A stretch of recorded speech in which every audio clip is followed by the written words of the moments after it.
Halo Sobat Diksi, balik lagi sama aku, Taufik Samantamu. Panggil aja Samantamu. Jujur aja nih ya, sebagai guru, orang yang tiap hari kerjaannya mandengin coretan tangan kalian di buku tugas, aku tuh sering banget merenung. Waktu lagi asyik ngoreksi esai, mataku sering banget tertuju ke satu huruf yang gendut dan ikonik ini, huruf B.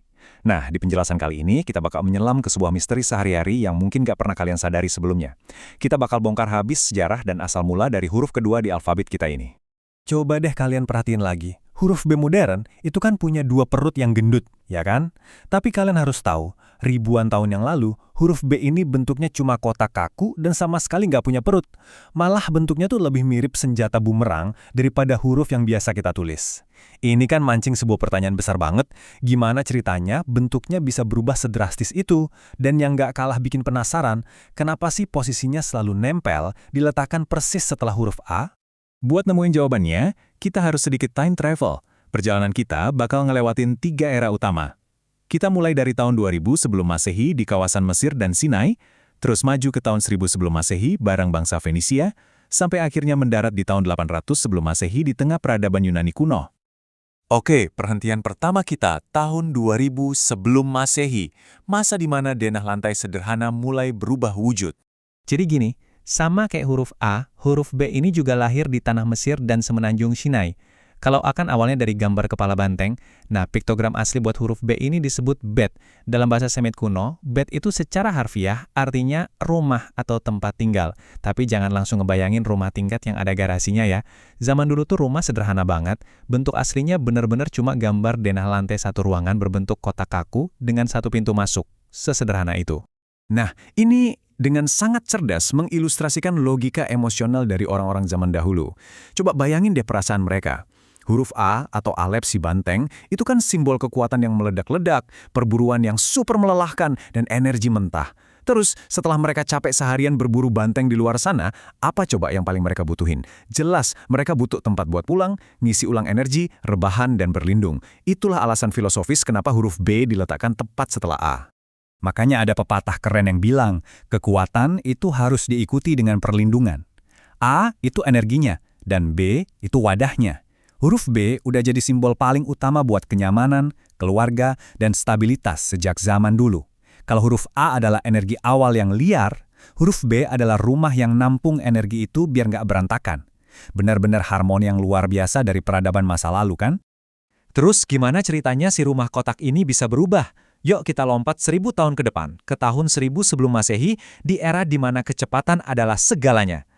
Di era ini, kita ketemu sama bangsa Fenisia. Mereka ini adalah bangsa pedagang dan pelaut yang super ulung. Hal yang paling menarik adalah gimana tuntutan kerjaan mereka akhirnya ngubah sejarah alfabet kita.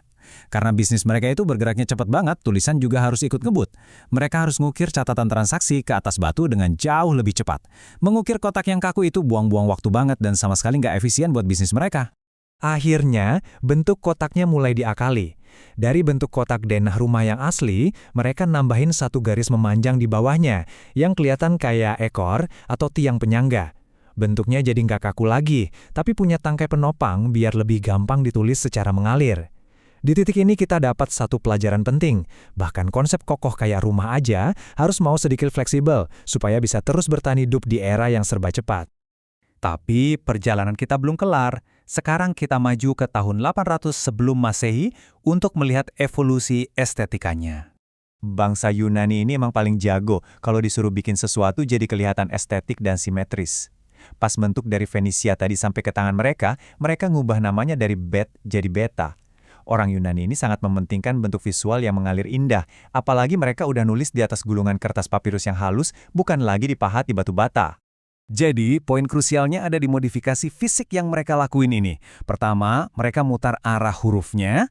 Terus, demi keseimbangan dan estetika visual, mereka nambahin satu lengkungan lagi di bagian perutnya. Tada! Akhirnya, denah rumah yang tadinya cuma kotak kaku bertransformasi total jadi huruf B kapital dengan dua perut melengkung gemas, persis seperti yang kita tulis sampai detik ini. Sekarang, mari kita bahas tentang filosofinya. B sebagai wadah dan adaptasi. Kalian mungkin kepikiran, Sam, ngapain sih repot-repot peduli sama sejarah huruf B ini? Sobat Diksi, sejarah ini bukan cuma soal garis sama lengkungan. Coba kita renungin sebentar. Huruf ini memulai hidupnya sebagai sebuah denah rumah yang sempit dan kaku banget. Tapi takdirnya adalah berevolusi. Dia terus beradaptasi supaya gampang ditulis, sampai akhirnya jadi wadah fleksibel yang paling esensial buat bunyi bahasa kita. Tanpa sifat adaptif si huruf B ini, kita nggak bakal bisa nulis kata-kata fundamental kayak bahasa, bangsa, atau bahkan belajar. Makanya, ada satu kutipan yang pengen banget aku tanamkan di benak kalian. Setiap kali kalian nulis huruf B di buku tugas, ingatlah kalau kalian tuh lagi ngukir simbol tertinggi dari sebuah stabilitas. Jadi, jadikanlah tulisan kalian atau ide-ide kalian sebagai sebuah rumah yang stabil dan nyaman buat orang lain untuk berteduh dan memahami apa yang ada di pikiran kalian. Dan pastinya, kita harus selalu bersandar pada referensi sejarah yang akurat. Sebagai guru, aku jelas nggak akan ngebiarin kalian pulang bawa dongeng doang. Semua pembahasan seru kita ini didukung oleh referensi-referensi super keren. Ada buku dari David Sachs, terus karya Stephen Roger Fisher, ditambah fakta dari Ensiklopedia Britannica, dan catatan visual dari ancienthebrews.org. Silakan dicatat. Jadi kalau ada teman atau guru lain nanya, emang mana buktinya? Kalian udah punya amunisi jawaban yang nggak bisa didebat lagi. Nah Sobat Biksi, rahasianya udah kebongkar semua nih. A itu banteng yang melambangkan kekuatan, dan B itu rumah yang melambangkan stabilitas. Sekarang sebelum aku tutup, aku punya satu pertanyaan provokatif buat kalian. Kira-kira huruf C itu asalnya dari gambar apa ya? Apa mungkin dari sebuah sabit pertanian? Atau jangan-jangan dari leher seekor unta? Coba dong tulis tebakan terbaik kalian di kolom komentar. Makasih banyak udah mau belajar dan seru-seruan bareng hari ini, karena setiap kata punya cerita dan setiap huruf punya nyawanya sendiri. Sampai jumpa di penjelasan diksi berikutnya.